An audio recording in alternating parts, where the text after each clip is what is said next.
7 ડિસેમ્બરના રોજ રાષ્ટ્રવ્યાપી ટીબી નાબૂદી અભિયાન રાજકોટ મહાનગરપાલિકા તેમજ જિલ્લા વહીવટીતંત્ર દ્વારા યોજવામાં આવ્યો હતો, જેમાં ટીબીની નાબૂદી માટે લોક આહવાન પણ કરાયું હતું। ત્યારે કેબિનેટ મિનિસ્ટર રાઘવજી પટેલ, રામ મોકરિયા તેમજ mayor Naina Pedadiya, standing committee chairman Jaymin Thakar, જિલ્લા કલેક્ટર પ્રભવ જોશી તેમજ આરોગ્ય વિભાગ સહિત બહોળી સંખ્યામાં લોકો ઉપસ્થિત રહ્યા હતા। ત્યારે ક્ષયગ્રસ્ત લોકોને કીટ વિતરણ પણ કરાયું હતું તેમજ ટીબી નાબૂદી માટે સઘન કામગીરી હાથ ધરવામાં આવી હતી।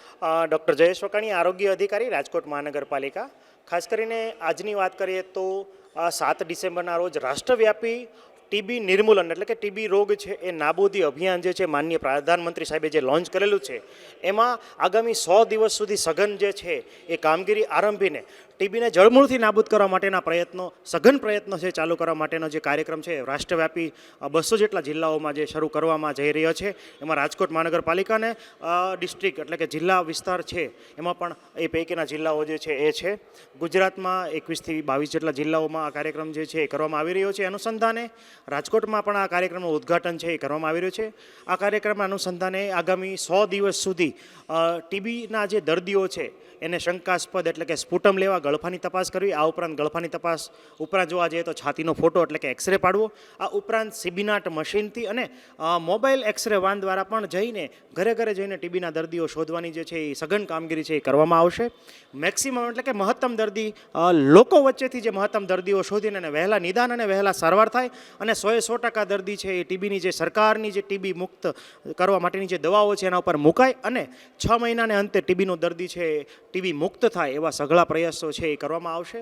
આ ઉપરાંત આ ટીબીના જે તમામ દર્દીઓ નોંધાય એ તમામ તે દર્દીઓ જે છે એને નિક્ષય પોષણ યોજનાનો લાભ મળે। ખાસ કરીને ગરીબ વર્ગના જે દર્દીઓ જે છે એને પોષણક્ષમ ખોરાક એટલે કે પોષણક્ષમ કીટ મળે અને મહત્તમ લોકો જે નિક્ષય મિત્ર તરીકે રજિસ્ટ્રાર થાય, એ આ મુખ્ય ઝુંબેશનો ઉદ્દેશ્ય જે છે એ સાકાર કરવા માટે અત્યારે આપણા કેન્દ્રીય આરોગ્ય મંત્રી શ્રી જે છે જેપી નડ્ડા સાહેબ જે છે એ હરિયાણાથી ઓનલાઈન ઉપસ્થિત થયા છે અને રાજકોટ ખાતે જિલ્લા કક્ષાનો સંયુક્ત કાર્યક્રમ જે છે એમાં માનનીય રાઘવજીભાઈ પટેલ સાહેબ છે જે સિનિયર કેબિનેટ મિનિસ્ટર છે ગુજરાત સરકારના, એમની ઉપસ્થિતિમાં આ કાર્યક્રમ છે ખુલ્લો મૂકવામાં આવ્યો છે। આમાં જિલ્લા પંચાયતના પ્રમુખશ્રી ઉપરાંત રાજકોટ મહાનગરપાલિકાના મેયરશ્રી, સાથે સાથે તમામ સંસદ સભ્યશ્રીઓ અને ધારાસભ્યશ્રીઓનો સરકાર અને સાથે સાથે કોર્પોરેટર અને ગ્રામ પંચાયતના જેટલા પણ સદસ્યો છે એમનો સહકાર જે છે એ આગામી 100 દિવસ સુધી પૂરેપૂરો મળે એવી અપેક્ષા સાથે।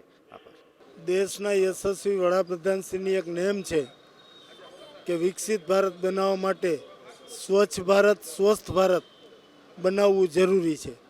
એના માટે સ્વચ્છ ભારત બનાવવા માટેના ભગીરથ પ્રયત્નો સરકારે કર્યા છે।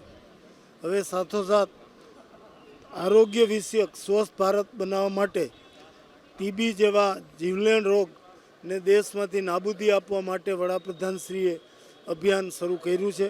આ અંતર્ગત આજે 100 દિવસની સઘન લોકજાગૃતિ ઝુંબેશનો આજે અહીં પ્રારંભ થયો છે। જિલ્લા વહીવટીતંત્ર અને મહાનગરપાલિકાના સંયુક્ત ઉપક્રમે આ કાર્યક્રમનો અહીં શુભારંભ થયો છે। હજારો નાગરિકો આ કાર્યક્રમમાં ઉપસ્થિત હતા, સાથોસાથ પદાધિકારીઓ, આગેવાનો। ખૂબ સુંદર મજાનો કાર્યક્રમ અહીં શરૂ થયો છે। આ કાર્યક્રમમાં ટીબીના દર્દીઓને સહાયની, એને જાગૃતિ રાખવાની, લોકજાગૃતિ અંગે વિશદ છણાવટ નિષ્ણાત ડૉક્ટરો અને આગેવાનો દ્વારા કરવામાં આવશે। આમ આ ખૂબ સફળ અને સુંદર કાર્યક્રમનું આયોજન થયું છે। સરકાર તો સતત ટીબી નાબૂદી માટે ઝુંબેશ કરે છે, પણ જ્યાં સુધી લોકજાગૃતિ ન હોય, લોકોનો પૂરો સહકાર ન હોય, ત્યાં સુધી કોઈ પણ કાર્યક્રમ સફળ ન થાય। એટલા માટે લોકજાગૃતિ અને લોક ઝુંબેશ રૂપે આ કાર્યક્રમ શરૂ કરવામાં આવ્યો છે। સરકારે જે ટીબીના દર્દીઓને મહિને 500 રૂપિયાની સહાય આપવામાં આવતી, એમાં વધારો કરીને 1000 રૂપિયા કરી છે, જેથી એને પોષણયુક્ત ખોરાક મળી રહે, દવાઓની સારી સગવડ મળી રહે અને સારી સારવાર થાય। હવે તો આ દર્દીઓને શોધી અને એને ઘરે જઈ અને એને શોધી એની જરૂરી સારવાર માટેની વ્યવસ્થા પણ સરકારી તંત્ર દ્વારા થશે। પણ આના માટે લોકોમાં જો જાગૃતિ હોય અને લોકો સ્વયંભૂ આ કાર્યક્રમમાં સાથ અને સહકાર આપે તો 1000% આ ટીબીને આપણે દેશવટો દઈ શકીએ।